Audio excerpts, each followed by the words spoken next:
ठाण्याचा घोडबंदर रोड म्हणजे नागरिकांसाठी मृत्यूचा सापळा झाला। गेल्या 3 वर्षात या मार्गावर 265हून अधिक जणांचा मृत्यू झालाय।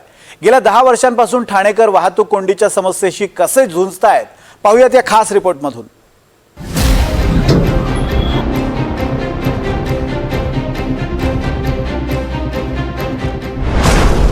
NH48 मार्ग झालाय मृत्यूचा सापळा।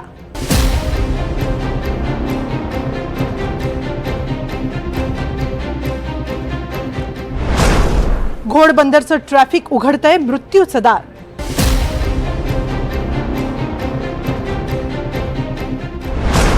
तीन वर्षात 265हून अधिक लोकांचा मृत्यू।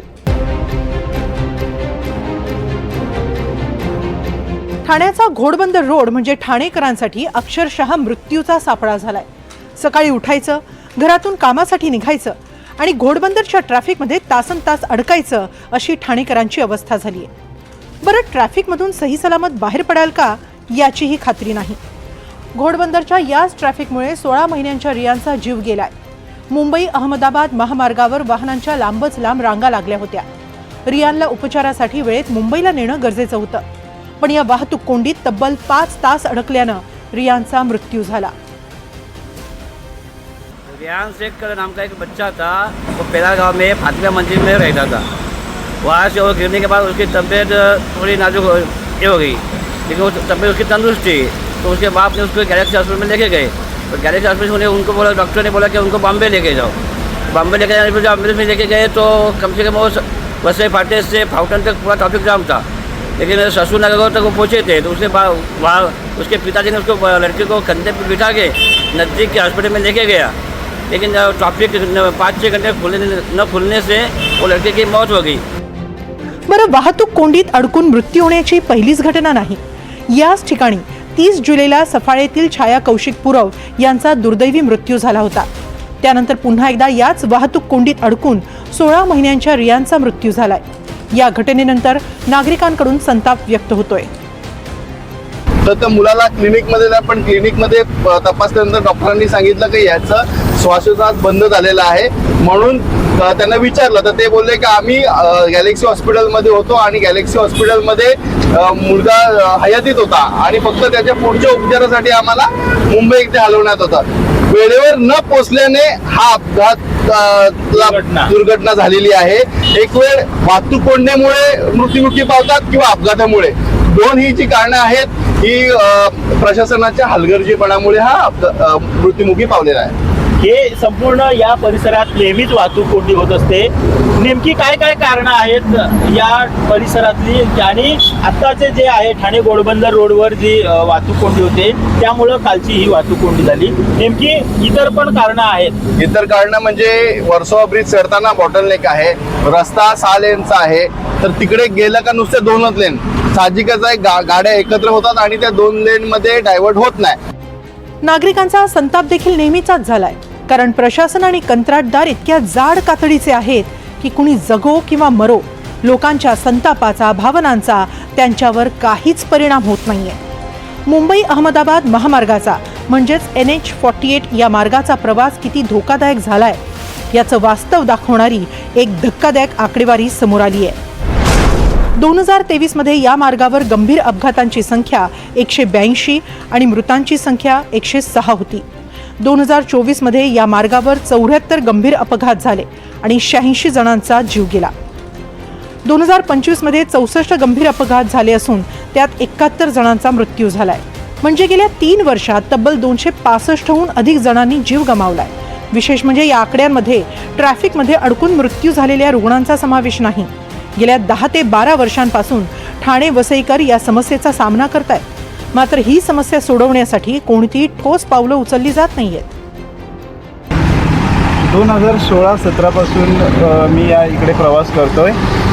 ससूनगर या परिसरात रोजचा ठाणा, वसई, विरार पूर्ण या परिसरात प्रवास करतोय, पण एकही दिवस असा नाही की त्या दिवशी ट्रॅफिक नाही, सामान्य जनतेला त्रास नाही, असं कधीच झालं नाही। इकडच्या स्थानिक ग्रामस्थांची लहान मुले, कॉलेजला जाणारी, महाविद्यालयात जाणारी मुले त्यांना कधीच वेळेवर पोहोचता येत नाही।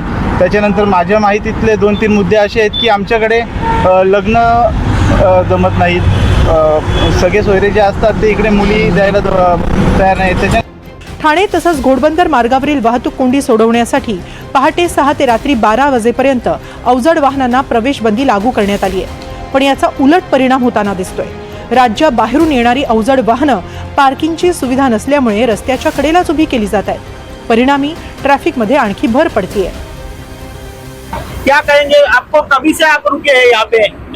नहीं तो 12 बजे हो रहे रुकने. नहीं, कितने बजे से रुके हो आप? 6 बजे में 6. तो सुबह 6 बजे से रुके हैं. हाँ तो आपको कहाँ जाना है? भिवंडी भिवंडी. तो अभी क्या सामान है? काली गाड़ी. अभी गाड़ी है. कितना अभी और रुकना पड़ेगा? क्या बोल रहा है 10-15 और हो गया. नक्कीच 6 वाजल्यापासून हा वाहन चालक या ठिकाणी थांबवलेला आहे आणि त्यामुळं वेळेत त्यांना पोहोचू येऊ शकत नाहीत. ही जर जी वाहतुकीचे जे नियमन केलेलं आहे हे नियमांचं बऱ्याच मोठ्या प्रमाणात पालन देखील होत नाही. आपण बघतो की हा जो वाहतूकदार आहे हा ट्रक थांबलेला आहे, मात्र अनेक गाड्या आपण पाहू शकतो अवजड गाड्या आहेत ज्या नियमांना बगल देऊन या ठिकाणाहून जात आहेत आणि त्यामुळं वाहतूक पोलीस असतील किंवा महामार्ग पोलीस असतील आणि इतर जी यंत्रणा आहे या यंत्रणेला नियंत्रणाचा अभावामुळं या ठिकाणी मोठी वाहतूक कोंडी आपल्याला पाहायला मिळते. वाहतूक कोंडीमुळे एखाद्याचा जीव जातो हा प्रशासनाचा नाकर्तेपणाच. मुंबई अहमदाबाद राष्ट्रीय महामार्गावरची वाहतूक कोंडी आता जीवघेणी ठरू लागली आहे.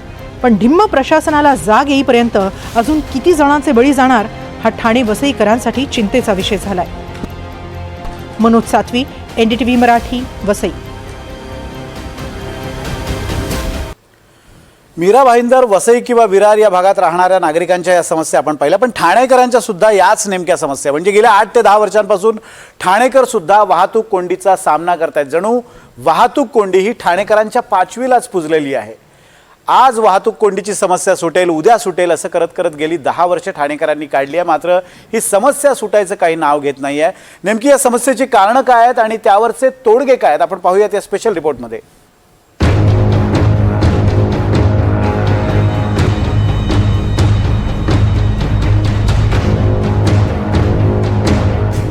तुम्ही मुंबई अहमदाबाद रस्त्यावरून प्रवास करत असाल तर तुम्हालाही असा अनुभव घेता येऊ शकतो. कारण या मार्गावर कधी काय घडेल याचा नेम नाही. आता हाच व्हिडिओ बघा. कंत्राटदारानं आपलं सर्व कसब आणि ज्ञान पाजळून असा जबरदस्त रस्ता बनवलाय की काही सांगायलाच नको. कधी नव्हे तो चालकाला हा रस्ता मोकळा दिसला असेल, मग काय दाबला ॲक्सिलेटर आणि निघाला सुसाट. पण मध्येच रस्त्यावर चढ आला आणि थेट 25 फूट लांब हवेत गाडी उडाली. आता या मार्गाची दुसरी तऱ्हा पाहूयात. हा ठाण्याचा घोडबंदर रोड. इथे रस्त्यात खड्डा आहे की खड्ड्यात रस्ता हा संशोधनाचा विषय बनलाय. या रस्त्यावरून गाडी चालवणं म्हणजे तारेवरची कसरत करण्यासारखं आहे. मुंबई अहमदाबाद राष्ट्रीय महामार्गावर मुंबईच्या दिशेने जाणाऱ्या या सर्व गाड्या आहेत.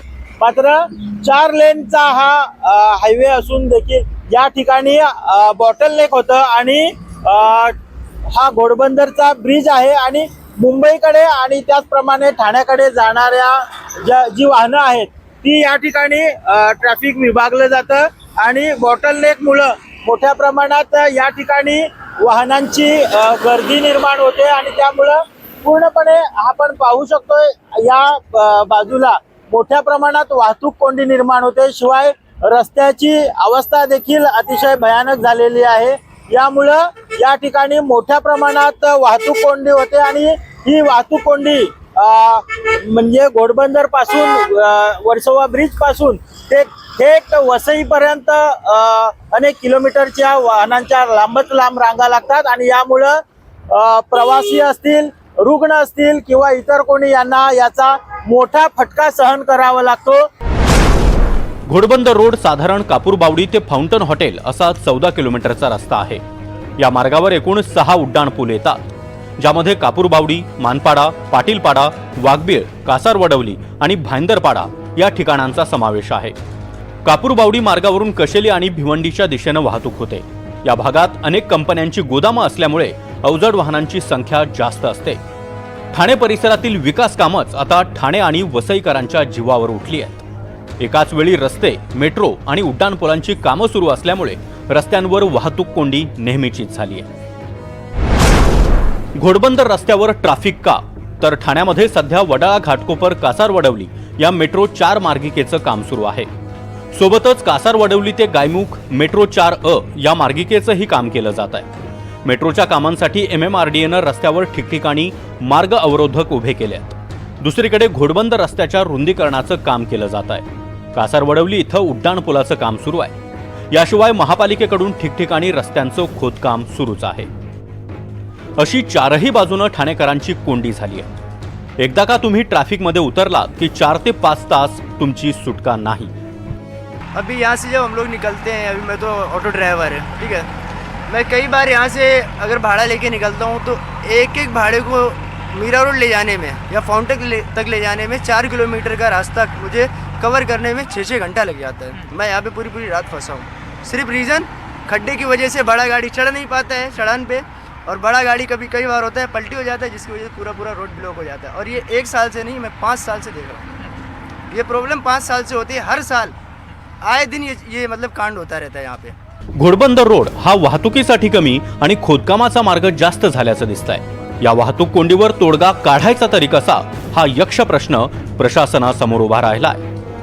याच्यावर एकच पर्याय आहे, तर मी सांगतो हे संपूर्ण रस्ते उन्नत घ्यायला पाहिजे। उन्नत म्हणजे ठाण्याला जर ट्रॅफिक, आता मी फक्त ठाण्याचं उदाहरण देतोय, मुंबईकडून येणारा आनंदनगर जकात नाका, आनंदनगर नाका टू थेट Ghodbunder Ahmedabad road fountain hotel इथपर्यंत हा रस्ता वरती उन्नत मार्गाने वर उचलला आणि ठाण्यातले जेवढे मुख्य जंक्शन आहेत, आनंदनगर जंक्शन असेल, तिनाथ नाका जंक्शन असेल, नितीन कंपनी जंक्शन असेल, कॅडबरी जंक्शन असेल आणि कापूरबावडीपासून पुढे वाघबीळ बरेच मोठमोठे जंक्शन्स आहेत। हे जंक्शनचे रस्ते जे मेन शहराकडे फिरतात ते असे वर उन्नत मार्गाला कनेक्ट करायचे। मग त्यामुळे काय होईल, जो मोठा व्हेकल जो आहे तो वरचेवर निघून जाईल आणि जे छोटे छोटे व्हेकल्स आहेत ते अंतर्गतातून येतील, त्यामुळे हे कुठेतरी ट्रॅफिक डिवायडेशन होईल। घोडबंदर रोड ठाणे आणि मुंबईसाठी फार महत्त्वाचा मानला जातो। हा रस्ता महाराष्ट्रातील महत्त्वाच्या शहरांना आणि राज्यांना जोडणारा महत्त्वाचा दुवा आहे, जो ईस्टर्न एक्सप्रेस हायवे आणि मुंबई नाशिक महामार्गाला जोडतो, ज्यामुळे ठाणे, मुंबई, गुजरात आणि पुण्याच्या दिशेनं प्रवास करता येतो। याशिवाय हा मुंबईचा व्यापारी मार्गही आहे। JNPT बंदरातून वाहतूक करणाऱ्या अवजड वाहनांसाठी हा महत्त्वाचा रस्ता आहे। या भागातून मोठ्या प्रमाणात माल वाहतूक केली जाते, त्यामुळे हा मार्ग ठप्प झाला तर मुंबई ठाण्यातील उद्योगांना मोठा फटका बसू शकतो। मुंबई अहमदाबाद राष्ट्रीय महामार्गावर सातत्याने होणाऱ्या वाहतूक कोंडीला पर्यायी ठरणारा हा आहे मुंबई वडोदरा एक्सप्रेस हायवे। हा 156 किलोमीटरचा महामार्ग आहे आणि या महामार्गासाठी 20,000 कोटी लागलेले आहेत।